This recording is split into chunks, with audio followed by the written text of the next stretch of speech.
नमस्कार व्यूअर्स, आप सबका एक बार फिर से स्वागत है और मेरे साथ योगेश मिश्रा जी हैं। योगेश मिश्रा जी एक 5 सितारा होटल में सीनियर पद पे काम कर रहे हैं और उसके साथ साथ एस्ट्रोलॉजी में एक जाना माना नाम है। सर, एक आपसे सवाल लेना चाहता हूँ कि अक्सर लोग बात करते हैं कि जन्म पत्री में पितृदोष है, तो एक्चुअली पितृदोष होता है या नहीं होता, और होता है तो मतलब इसका क्या असर पड़ता है? देखिए सर, पितृदोष क्या होता है? आपने यदि पूर्व जन्म के अंदर अपने पेरेंट्स की, अपने माँ बाप को सताया या उनकी सेवा नहीं करी या उनका किसी कारण से संस्कार नहीं हुआ या आप श्राद्ध करते ही नहीं हैं, तो पितृदोष लग जाता है, जिसे पितृदोष लग। शनि राहु इकट्ठे होते हैं तो जन्म पत्री में पितृदोष होता है, सूर्य शनि इकट्ठे होते हैं तो पितृदोष होता है। उससे आपके इलेक्ट्रॉनिक सामान घर के जल्दी खराब होने लगते हैं, चीज़ें डिले होती हैं, कुछ अच्छी चीज़ें घटित होने के अंदर बहुत समय लगता है। होता तो है, लेकिन इसकी जो पूजा है वो एक बार लोग कहते हैं नासिक में कराओ, उससे कुछ नहीं होता।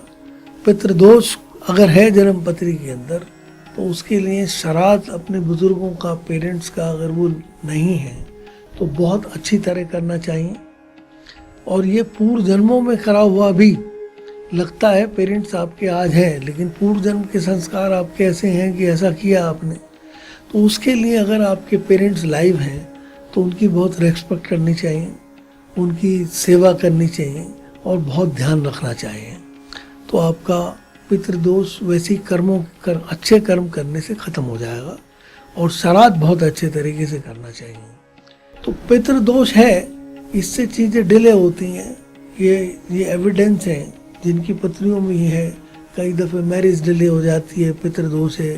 कई दफ़े बहुत ही अच्छा इंसान है, काबिल है, सब चीज़ से डिजर्व करता है, लेकिन वो उस पद को ही नहीं पा पाता जिसकी उसमें काबिलियत भी है, उससे जूनियर लोग तरक्की कर जाते हैं।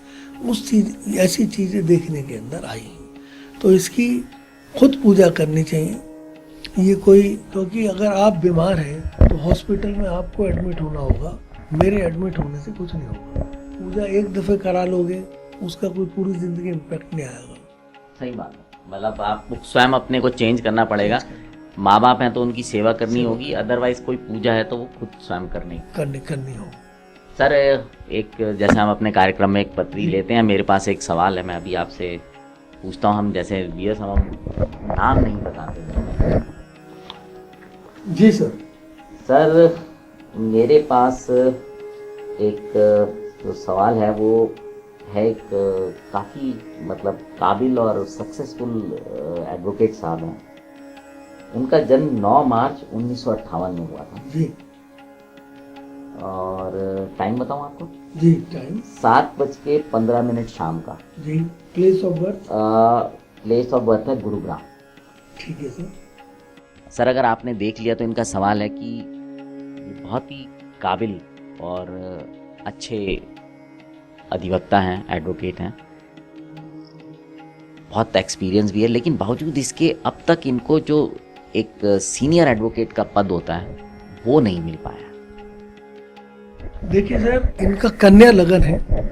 कन्या लगन 12 लगन के अंदर 12 लगन होते हैं टोटल एस्ट्रोलॉजी के अंदर, उसमें सबसे ज़्यादा भाग्यशाली लगन है पुरुषों के लिए। तो ये भाग्यशाली तो थे क्योंकि इनके घर में कोई भी इस प्रोफेशन के अंदर नहीं होगा, ये पहले आदमी होंगे जो पायनियर होंगे इस प्रोफेशन के अंदर। लेकिन इनका सेकंड हाउस के अंदर मून राहु, जुपिटर राहु इकट्ठा पड़ा हुआ है, जो कि पितृदोष बनाता है। सेकंड हाउस के अंदर राहु, उस वजह से इनकी चीज़ें डिले हुई और इतनी एज के बावजूद भी ये उस मुकाम को नहीं पा पाए जो इन्हें पाना चाहिए था। पितृदोष ने डिले किया चीज़ों को और अभी भी हो रही हैं। दूसरी चीज़, वकील ये इसलिए बढ़िया बने क्योंकि बुध इनका नीच का है। जिसका भी बुध नीच का होगा वो उनसे लॉजिक के अंदर कोई नहीं जीत सकता। और ये जो प्रोफेशन है ये बड़े अच्छे होंगे अपने प्रोफेशन में, बड़ी अच्छी बहस करते होंगे, लॉजिकली नाम भी कमाया होगा। और तीसरी चीज, इनकी पिछले 7.5 साल से शनि की 7.5 चल रही थी। तो शनि की जो 7.5 थी इनकी, ये 17 जनवरी 2023 को इनकी 4th ढैया भी खत्म हो गई। अब ये प्रेजेंटली जिस दशा के अंदर जा रहे हैं, इनकी महादशा चल रही है शुक्र की। शुक्र के अंदर मून चलेगा। इस बार इनके सीनियर बनने की उम्मीद काफ़ी ज़्यादा है, क्योंकि शनि हालांकि इनका बढ़िया पड़ा हुआ था, लेकिन उस प्रोफेशन के अंदर 4थे स्थान में था। 4था स्थान में शनि मन के भी दुख देता है, लेकिन इनका हाउस, प्रोफेशन हाउस पे दृष्टि की वजह से प्रोफेशन में तो सक्सेस दिया। लेकिन जुपिटर राहु चंडाल दोष बना, राहु सेकंड में पितृ दोष बना। इन सब ने इनकी काबिलियत होने के बावजूद सक्सेस को रोक दिया।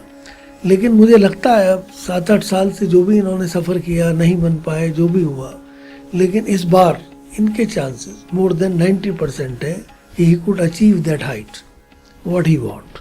I am not a superman, but I have predicted 3 general election of the India in a row. तो I wish him all the best. नहीं, बिल्कुल सही बोल रहे हैं आप सर। देखिए, ये बहुत अच्छी बात है कि आप स्वयं इस बात को मानते हैं कि भाई मैं सिर्फ बता सकता हूँ, अल्टीमेट तो बात ऊपर वाले के हाथ में है। सो यस, हम देखिए जो भी हम ये लोगों की एस्ट्रोलॉजिकल यहाँ पे प्रेडिक्शन ले रहे हैं योगेश जी से, हम प्रयास करेंगे कि जब भी ये प्रेडिक्शंस का समय हो, अगर ये सही निकलेंगी आने वाले समय में, तो हम प्रयास करेंगे उन लोगों को भी आपसे मिलाएं। अभी हम उनके नाम नहीं लेते हैं यहाँ पे, और वो आना चाहेंगे तो उनको सामने भी लाएंगे आपको, नहीं तो उनकी तस्वीर के ज़रिए, उनके काम के ज़रिए आपको बताना चाहेंगे, और अगर नहीं होंगे तब भी हम आपको बताएंगे। तो यस, बहुत बहुत धन्यवाद सर एक बार आपका फिर। तो यस, विदा लेते हैं, बने रहें रेडियो द्वारका के साथ।